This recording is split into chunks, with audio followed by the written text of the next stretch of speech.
रोज उत्तराखंड का chief minister और UP का चीफ मिनिस्टर रोज जुल्म कर रहा है। सुप्रीम कोर्ट कहता है कि डिमोलिशन मना कर दिया, नहीं होगा, डिमोलिशन होता है। बने बनाए घर तस्वुर जिंदगी में एक बार इंसान अपना घर बनाता है, एक रात के अंदर वो सड़क पे होता है। और जो ये कहता है कि कॉन्स्टिट्यूशन की दिहाई, किस बात का कॉन्स्टिट्यूशन है? इलेक्शन कमीशन जिसको आप कहते हैं, वो इलेक्शन कमीशन है या मोदी कमीशन है? जिस मुल्क में इंसान को इंसान मार के जश्न मनाता हो और मंत्री हार पहनाता हो, आप कहते हैं कॉन्स्टिट्यूशन है। ये आवाजें सुप्रीम कोर्ट के कानों तक नहीं पहुंची, उनको दिखाई नहीं दिया कि हम रोज उस तस्वुर को मार देते हैं जिस तस्वुर पे हमने हिंदुस्तान को अपनाया था कि हमारी मसाजिदें, हमारी खानकाहें, उसमें जो असर हो रहा है। आप लोग इतनी दूर दूर से आए हैं, हम मशकूर हैं आपके। और साथ ही हमारे पंजाब से कुछ हजरात आए हैं। हमारे पंजाब के साथियों ने 6 हजरात ऐसे हैं जिन्होंने हमारी मस्जिदें हमको वापिस की हैं, और उसमें एक साहब ऐसे हैं जिन्होंने 5 एकड़ जमीन दी है हमें जामा मस्जिद बनाने के लिए।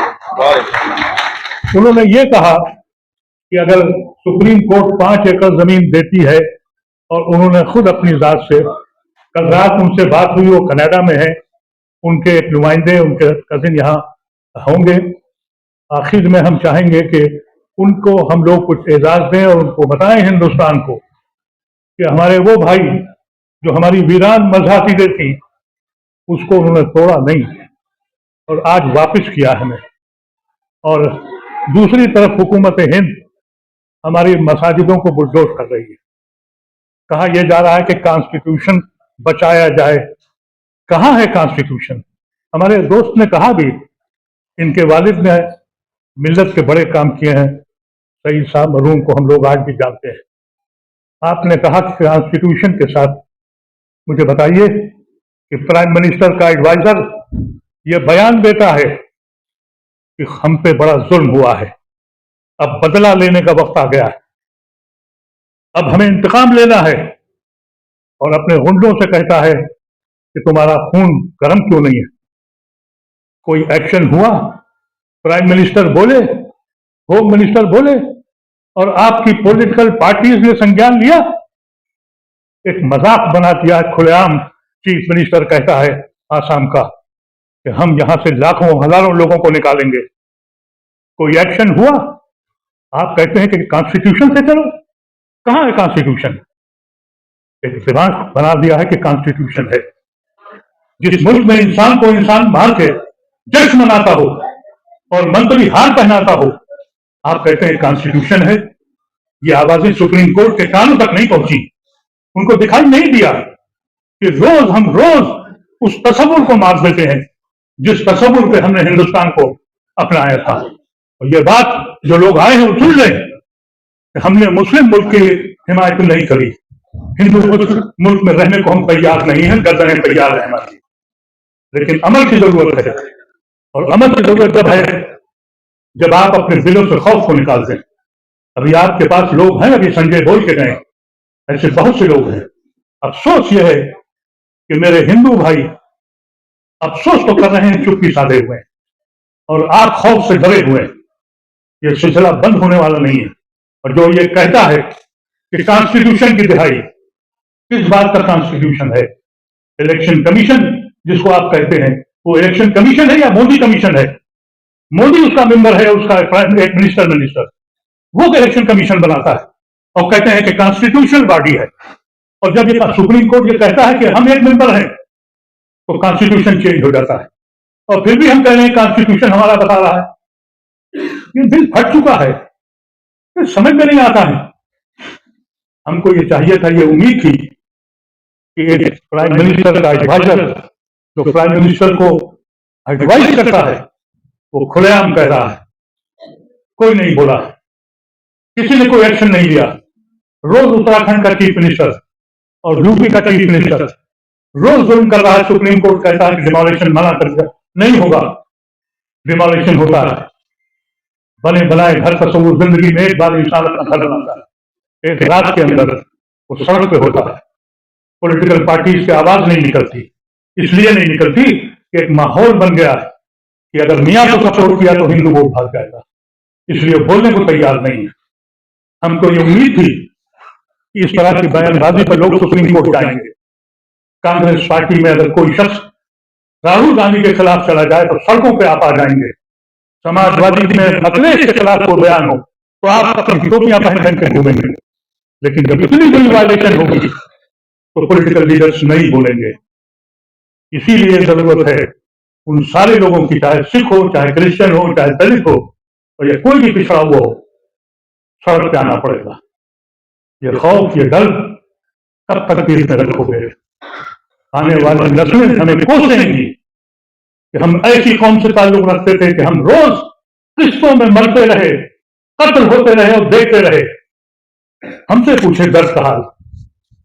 आज मसाजिदों से जो आफत है और जो कब्रिस्तानों पर है, उमर खालिद को बेल नहीं मिलेगी, लेकिन चीफ मिनिस्टर अगर ये बयान देगा तो किसी में हिम्मत नहीं है। हम लोग कोशिश कर रहे हैं, हम लड़ेंगे मुकदमा। हमें मालूम है अदालतें क्या बोलेंगी, लेकिन दुनिया को तो दिखाएंगे। अदालत जो फैसला करती है, सुप्रीम कोर्ट जो कहती है, जबान से तो हमको कहना पड़ता है, लेकिन दिल नहीं मानता। और जो फैसला दिल नहीं मानता वो इंसाफ नहीं है, वो मुंसिफ नहीं है वो लोग। मुझे सबसे ज्यादा तकलीफ अपने सुप्रीम कोर्ट और अदालतों से है। बच्चों की जिंदगियां 5-5 साल तुमने गाड़ दी, ये इल्जाम लगाकर कि ये आतंकवादी। और एक बात और हकीकत है कि आजाद हिंदुस्तान के बाद चाहे कांग्रेस हो या कोई पार्टी हो, उसने हम पे एतबार नहीं किया। सबसे पहले हमारे मदरसों को घेरा, हमें मुसलमान होने के नाम पर हमें हमेशा मशकूक रखा, लेकिन कम से कम ये सितम नहीं किया जो आज हो रहा है। और उसकी वजह यह है कि हमने अपनी कुव्वत का मुजाहिरा नहीं किया, अपने सरों को गिनाया नहीं। हम सब कुछ कर लें, हमें हिम्मत नहीं है कि हम इस हाल के बाहर एक जलसा कर सकें। इसलिए नहीं, हमारे पीछे कोई नहीं है। यकीन मानिएगा, अगर कोई कौम जिंदा होती तो इस वक्त यहाँ नहीं, ये जो मैदान है रामलीला का, यहाँ सरों की गिनती होती है। लेकिन हम सिर्फ ये कह रहे हैं, फला मस्जिद पे गई, फला बयान हो गया, इससे कैसे चलेगा? अरे आपके साथ सिख लोग मौजूद हैं, आपके साथ क्रिश्चियन यहाँ बोल के गए हैं, आपके साथ न जाने कितने सैकड़ों हिंदू हैं। हिम्मत तो दिखाइए, सरों को तो गिनाइए। ये कैसे लोग हैं? वजह यह है, इनको मालूम है इन गुंडों को ये अकेले नहीं चलते हैं। अभी एक बंदा, उसने उत्तराखंड में एक दुकान को बचाया, उसने अपना नाम दीपक, मोहम्मद दीपक रख दिया। उसको लूटने, उसको मारने के लिए जब गए, वो फोटो देखिए, पुलिस साथ जा रही है, गुंडे साथ चल रहे हैं, और पुलिस सबसे बड़ी गुंडा बन चुकी है। जिस मुल्क में पुलिस बेईमान के साथ मुतासिब हो जाए, वो समाज बनता नहीं है, वो मुल्क टूट जाता है। ये मुल्क तोड़ने के चक्कर में आ गए, और हम हैं कि अभी सिर्फ बातें कर रहे हैं।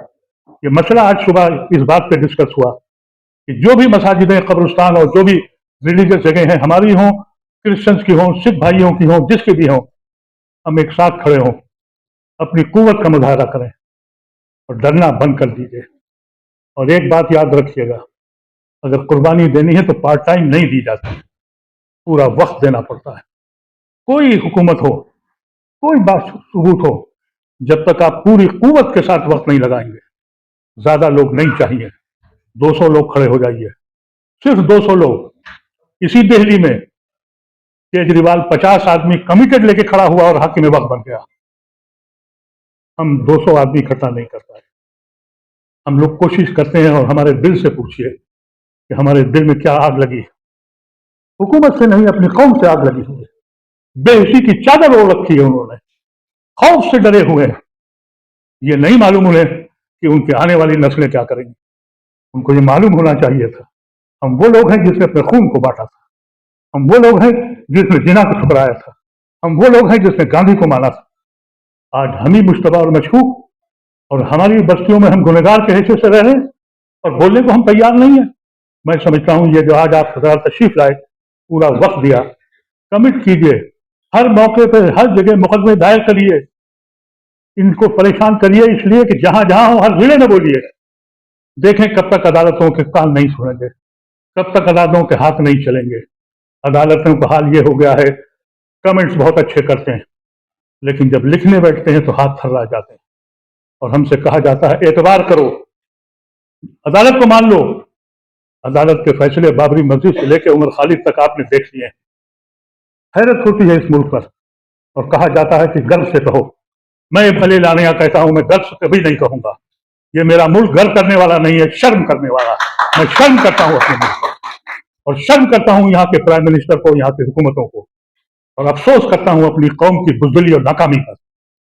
हिम्मत करिए, मैं नहीं कहता कि लाठियां उठाइए, मैं नहीं कहता कि पत्थर चलाइए, लेकिन वो वक्त आ जाएगा अगर हुकूमत हिंद की समझ में नहीं आया कि जो लोग पत्थर मारते हैं खुदा न करे कहीं बंदूकें उठा लें तो इस मुल्क का अंजाम क्या होगा।